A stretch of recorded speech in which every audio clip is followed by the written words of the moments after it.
Hello and welcome to this intro to tactics for the Technomancer. So what we're going to do is we're going to start a brand new Technomancer and show off some of the things that you can do with this class that might not be entirely obvious, but will hopefully make your journey as a Technomancer just a little bit easier when you are playing Outriders. So yes, I want to be a Technomancer. It's long range support and gadgets. It's what it's about. I've skipped the prologue and we're going to start the game. Okay, so here I am at the starting battlefield. Nice little reminder there with the hint. As the Technomancer, the damage you deal will leech life from your enemies and restore your own. The way that Technomancers heal is by damaging their opponents. So I'm going to press space, hide behind this cover, hold down the right mouse button, and when their heads pop up... Oh, and there's a grenade on the floor near me, so I need to avoid that. I'm going to shoot him. Now you can use your melee attack through the cover, you notice there. And that freezes him in place, like that. And that makes killing him an awful lot easier. And using the cover-to-cover movement here. So these are point-blank range attacks, which are not really what Technomancers are about. I'd rather be shooting at a nice range like that, but assault rifle, not exactly a sniping weapon. Just moving out of the way of that grenade there. Notice the skull that pops up when you've killed someone. It is occasionally quite useful to just notice that. And if you're paying attention to the damage numbers, then you may have noticed that these long range attacks are more damaging than short range attacks because Technomancer is a long range class. So we run up the hill and then we start really playing as a Technomancer because there is a sniper rifle here. Now they may try and sneak up on me through there, so what I'm going to do is just drop a proximity mine and then I line the dot up on the little red flashing light and that makes it... Oh, I'm a terrible shot today. Can't talk and shoot at the same time necessarily, but he should be fairly easy to kill. Now the tutorial will tell you to press control in order to do a roll from out of cover, but I like to double tap the movement key, works just fine. And yeah, let's get over here and just freeze and kill him. And the cooldown on the freeze is fairly short, so you can do it reasonably often.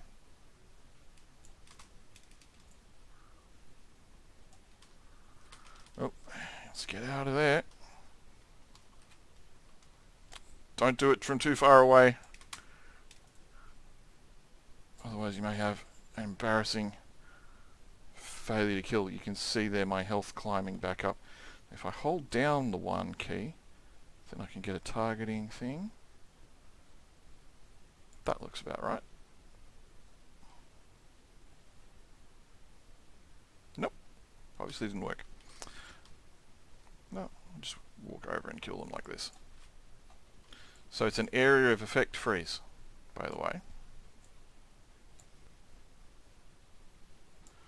Another important thing to note if you're just starting out with Outriders is that minimap up the top. So the red circles are telling me where these guys are. I can't see them, but I know that they're there. And that allows me to do nice action movie type stunts, attacking around the wall. And here come some big nasties. I can see skulls on my minimap now.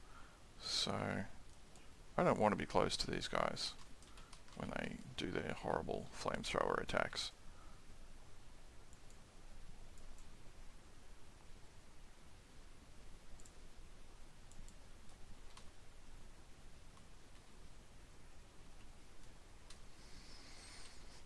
So the sniper rifle doesn't have to be used from cover, as you can see. And even though people are attacking me, I've got enough damage output that I can just heal through it.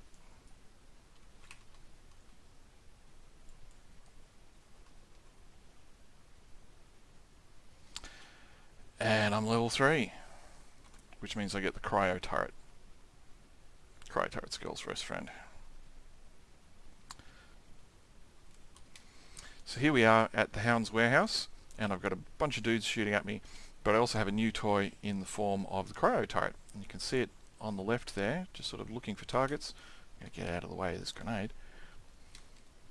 Not necessarily very successfully. And I've put that in a less useful spot than I'd intended.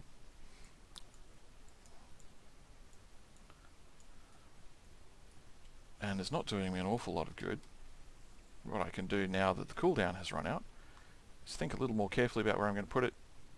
Put it somewhere really useful. And now you can see that it's doing what I want it to do. Freezing the bad guys. Very, very useful tool, the cryo turret. I'm still using it at level 30 on my main.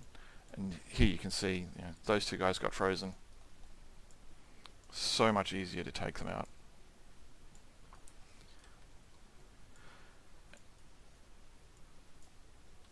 And so for all that Technomancer is a long-range class, it's not necessarily all about the sniper rifles. And if you look at the skill trees, you will see that you can, in fact, do not sniper rifle things. However, still quite handy with a sniper rifle. And unlike a lot of games where you can't afford to stay out of cover and you have to constantly pop up and down, particularly on the lower world tiers, I can just line up my shots, miss a few times, and they'll still die. And what I realized fairly quickly was that I didn't actually want to level up a character to the point where the pain launcher unlocks, because it takes a little while to do that. So what I'm going to do is hop on to a different character, Technomancer of mine, one who's not freshly created, and I can reassign their skills. So here I am with starting skills. I have picked up a quest that you can get fairly early in the process. You can replay side quests in this game, which is a very nice feature for those who've got a particular side quest that they enjoy.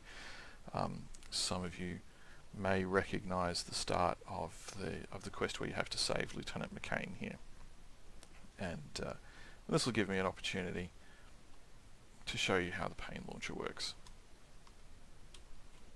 Yes, we'll switch our quest tracking to the quest that we're actually doing. Why not?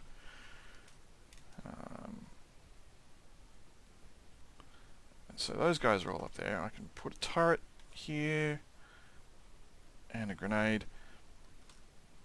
But what if I was a bit upset with that guy up the back there? So I can press 3, pain launcher deploys, and a few moments later does a nice bit of damage to all the guys up the back. The thing to be careful of with the pain launcher is to make sure that you have some room to your side in order to deploy it. You can find yourself in a position where you press the pain launcher button and nothing happens. And typically what you need to do then is to just create a bit of room to one side or the other of yourself so that the pain launcher has a place to drop down. And as you could see that just then, it does take a little while to go off. So if your opponents are moving rapidly, then catching them with the pain launcher can be a little bit tricky. So those are the basic tools of the Technomancer, and I hope you found this video useful, and we'll be producing some more of these in the near future.